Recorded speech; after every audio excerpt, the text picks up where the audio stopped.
What happens when a lifetime of success suddenly turns into silence?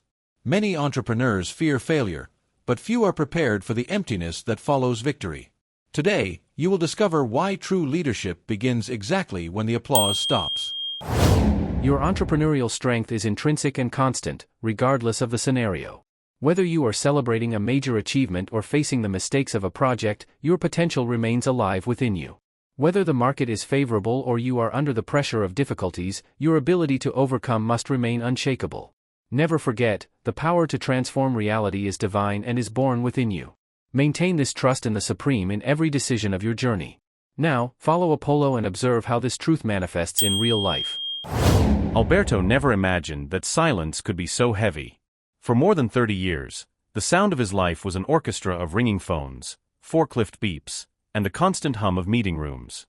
In the last 25 years, his name was not just a civil record, it was a brand.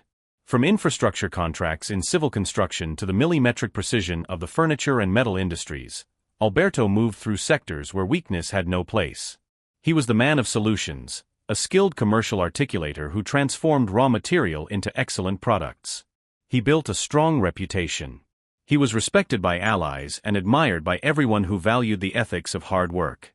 But at 50 years old, at the peak of clarity and with his assets consolidated, Alberto decided it was time to sign his final act, retirement. He believed the challenge ended there. Little did he know that the true test of leadership begins precisely when the badge is returned. The first months were a honeymoon with freedom. Sleeping without an alarm clock felt like an aristocratic luxury. Tuesday family lunches, without looking at the clock or answering emails under the table, brought a new freshness.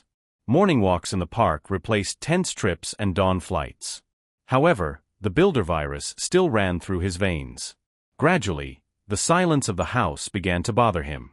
Where there had once been strategy, there was now the daily newspaper. Where there had been goals, there was garden planning. Something was missing that money cannot buy and rest cannot fill. Purpose was missing. Alberto felt like a race car parked in a glass garage, impeccable, but without the heat of the asphalt. One Tuesday afternoon, sitting in his living room with a cup of coffee, Alberto watched the pulse of the street. That was when he noticed a young man. He was standing in front of the building where Alberto had kept his central office for decades. The young man was not just passing by, he was carefully observing the facade. He had a notebook in his hands and a look that seemed to try to decipher possible secrets contained in those concrete and glass walls. The next day, the young man returned. And the day after that as well. That persistence lit in Alberto a spark of curiosity he believed was extinguished. Driven by the instinct of someone who always knew how to read people before reading contracts, he crossed the street. "May I help you? You seem to be looking for something that is no longer in there," Alberto said, with a calm but firm voice. The young man, caught by surprise, straightened his posture. He introduced himself as Lucas. He was a management apprentice, an enthusiast of marketing and entrepreneurship who saw in Alberto's trajectory a living case study. "I read about how you saved the metal company in '98. I studied your logistics in the furniture sector. I come here to remind myself where I want to arrive," the young man confessed. Lucas's sincerity broke Alberto's crust of boredom. What began as a sidewalk conversation evolved into weekly meetings at a nearby cafe. Lucas was a sponge. He had modern technical knowledge, talked about algorithms and digital metrics, but he lacked the factory floor, the sensitivity to understand the human factor behind the numbers. Alberto began to open his black box. He did not teach only management, he taught resilience. He spoke about sleepless nights before major inaugurations and about the silent discipline that separates an adventurer from a lasting entrepreneur. However, Lucas's world was hostile. In the internship where he worked, his ideas were suffocated by the cynicism of older colleagues. "Hey, apprentice," they called him with disdain. Alberto saw in Lucas's eyes the same spark and the same pain that he had felt 30 years earlier. He decided he would not allow that talent to be wasted by the ego of others. But the success of the mentorship began to generate external noise. In Alberto's small social bubble, malicious comments emerged like weeds. Why would a shark like Alberto waste time with a suburban kid? Some questioned. Others, more cruel, suggested he was merely buying relevance to massage his own ego in old age. These insinuations hit Alberto at a sensitive point. On a solitary night in his home office, he questioned himself. Am I just being a nostalgic old man? Am I using Lucas to feel alive again? It was the silence, once again, that gave him the answer. He remembered an important phrase that had guided his career. True purpose does not need applause to exist, it needs results. If society doubted his intention, he would respond with a structure that no one could ignore. Alberto would not be just a cafe advisor. He used his greatest weapon, the ability to articulate. He gathered former partners from the private sector, convinced representatives from the public sector, and within months transformed his anguish into a non-profit organization. The focus? To train young talents who, like Lucas, had the spark but did not have the bridge. The beginning was a test of patience. Resources were slow to arrive, the physical space needed renovations, and most difficult of all was gaining the trust of a community accustomed to empty promises. Alberto was there every day, in a suit or with sleeves rolled up, proving that his retirement was, in fact, a new contract with the future. Lucas was the first volunteer. Under Alberto's attentive eye, he stopped being just a student and became a leader. His immediate learning was more mature communication. He learned to speak the language of workers and began to handle the language of investors. Years passed. The institute was no longer a promise, it was a reference. During a presentation to a group of international investors, one of them, impressed by the organization's social impact metrics, asked the inevitable question. Mr. Alberto, the project is brilliant. But you are the pillar of this. Who will lead this structure when you decide to step away permanently? The room fell silent. Alberto stepped aside and looked at Lucas, who was at the back of the room, adjusting the final details of a report. The leadership has not been mine for some time, Alberto said. Lucas did not only graduate academically with distinction, he was trained in the fire of execution. He is the future. At that moment, the room understood that true succession is not a position that is received, it is an authority that is built in the silence of learning.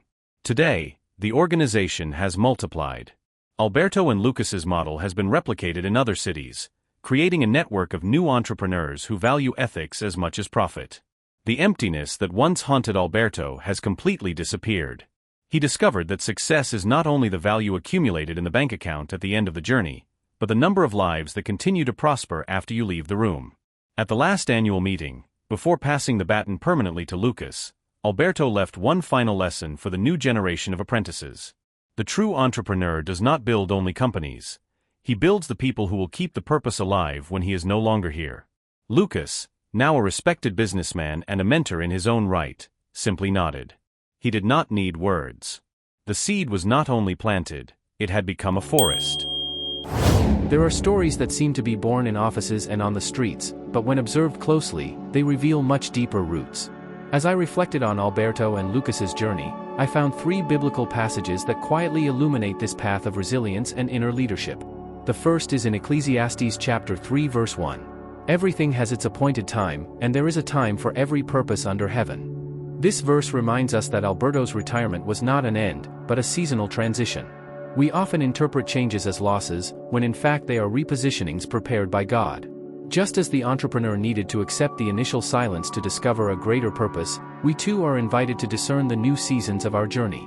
The second passage is found in Galatians chapter 6 verse 9. And let us not grow weary of doing good, for in due season we will reap, if we do not give up. Here we see reflected Alberto's persistence in the face of others' distrust. Even when questioned, he continued sowing knowledge and opportunities. The biblical text clearly teaches us that true good does not always receive immediate recognition, but it produces abundant fruit for those who remain constant. Finally, we find in Proverbs chapter 22 verse 6, "Train up a child in the way he should go, and when he is old he will not depart from it." This passage connects directly with Lucas's formation. The young man did not only receive technical guidance, he was shaped in character, discipline, and vision. The Bible shows us that investing in people is one of the most enduring ways to build legacy, exactly what Alberto came to understand in his new phase. Notice how Scripture, in a discreet way, confirms the central message: true strength remains active when aligned with a greater purpose. And now, Apollo returns to lead us into a final reflection that may directly touch your own journey. There are moments in life when silence reveals more than movement. Alberto's story shows us something many avoid facing. The success the world applauds is not always the success that fills the soul.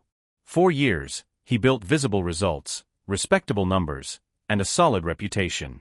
Even so, it was only when the pace slowed that he perceived the need for something deeper. This is not weakness. It is maturity. True self-leadership begins when we stop asking, "How much did I achieve?" and start asking, "Who am I developing around me?" Alberto understood that his experience was not a trophy meant to collect dust on a shelf. Experiences are seeds meant to be distributed. Lucas represents all those who are at the beginning of their journey, full of potential, but still dependent on direction, opportunity, and trust. And see how the central message is confirmed.